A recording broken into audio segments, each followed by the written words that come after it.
Hi guys, welcome to my channel. Today, I am going to show you how to become an expert runner. Now before we get into it, I just want to ask you to support me by hitting that subscribe button. So let's jump straight into it. I'm sure many of you have heard of Couch to 5K or Couch to 10,000 programs. And if you are one of those people who did that program, then you probably noticed that after completing that program, your running still suffered. Maybe you're not able to run continuously for 30 minutes, or maybe you can, but when you go for a longer run, you have to walk. In this video, I will teach you how to go from being a beginner to being an expert runner. And if you like this video, please consider supporting me. Let's start with the basics. Most of you may know that to become good at anything, you need to put in the hours. So when it comes to running, this means putting in the miles. But there is more to it than just putting in the miles. You need to structure your training well to see improvements. I would recommend that you use an app such as Strava, which is free, or a website like Training Peaks, which is paid. If you don't want to pay, I totally understand. You could write down your workouts in a notebook or even use an Excel sheet. For someone who is already running and has completed a 5K or a 10K, I would recommend running at least 3 times per week and doing cross-training on the other days. Cross-training could be cycling, swimming, rowing, or any other activities that don't involve impact like running does. If you are completely new to running, then I would recommend starting with a Couch to 5K program. These programs are designed so that even if you have never run in your life, you will be able to complete a 5,000 by the end of it. There are many free Couch to 5K programs online. My favorite one is the NHS Couch to 5K program. I have done this program myself and I found it really useful. Many people think that running every day is bad for your body because it causes overuse injuries. Well, this is actually not true. If you are healthy, then running every day should not cause any issues. However, you should take rest days according to how your body feels, not according to a set schedule. Some people recover faster than others. I would recommend listening to your body and taking rest days when you feel like you need them. It's better to miss a run than to risk getting injured because of overtraining. That being said, I would recommend running at least once per week to keep your fitness levels high. When it comes to becoming an expert runner, speed work is important. Speed work could be intervals where you alternate between fast running and recovery jogging, or it could be hill repeats where you run up a hill at maximum effort and jog back down for recovery. Speed work improves your VO2 max, which is your body's ability to use oxygen whilst running. It also improves your lactate threshold, which is the speed at which your body starts to produce lactate faster than it can remove it. Improvements in these two areas will lead to improved running performance. That being said, you should only start doing speed work once you have built up a base level of fitness. I would recommend only doing speed work after you have completed a Couch to 5K program.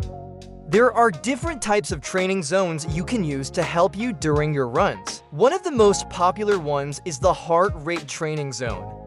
To find out your max heart rate, you can use the following equation. Max HR equals 220 minus H. Then to find out what heart rate you should be running at during your sessions, you can use the following table. Another popular way of training is using perceived exertion.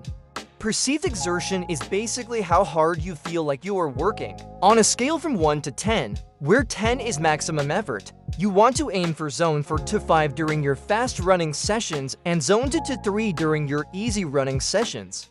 Now, you may be wondering why it is important to use training zones when you run. Well, it is important because if you run too hard all the time, you won't be able to sustain it and you will hit the wall. Using training zones ensures that you are training hard enough to improve, but not so hard that you burn out. Now let's talk about nutrition. Nutrition plays a big role in running performance. A lack of carbohydrates, for example, will affect your energy levels, whereas a lack of protein will affect muscle repair.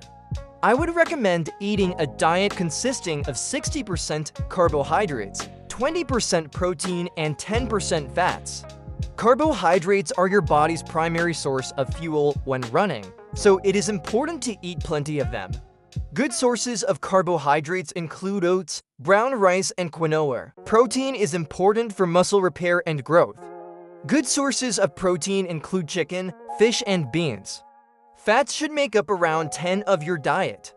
They are important for hormone production and overall health.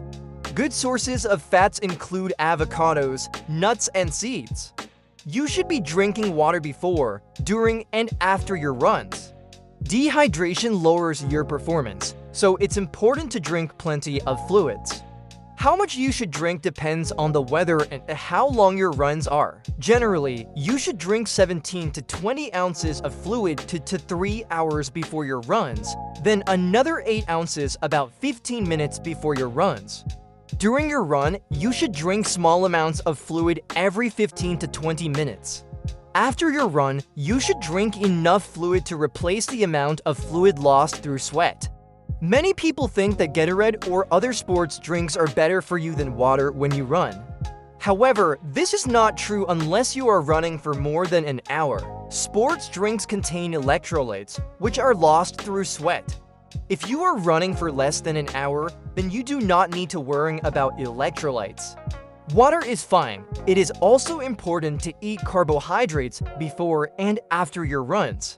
Eating carbohydrates before your runs will top up your glycogen stores, which are your body's stored form of carbohydrates. This will give you energy to run. Eating carbohydrates after your runs will help your body recover by replacing the glycogen that was used up during the run. What I recommend is eating a meal containing around 20 grams of protein and 50 grams of carbohydrates within an hour of finishing your run. Strength training is often overlooked by runners, but it is important.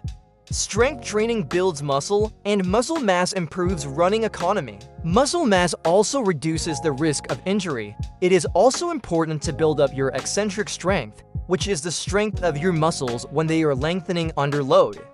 Eccentric strength is important in running because you are constantly loading and unloading your muscles as you run.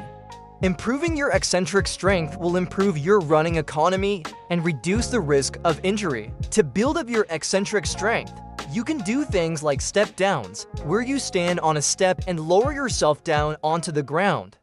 Another exercise you can do is Bulgarian squats. For this exercise, you would place one foot on a platform in front of you and the other foot behind you. Then you would squat down until your front knee is almost at a right angle. You can also use a weight machine like the hack squat to improve your eccentric strength. It's important not to overdo strength training though, because it can actually take away from your running if you do too much of it. I would recommend doing strength training twice a week and on the other days doing running drills or easy running. I hope you enjoyed the video. Remember to support me. If you want to watch another video, then you can click here. Thanks for watching and I'll see you next time.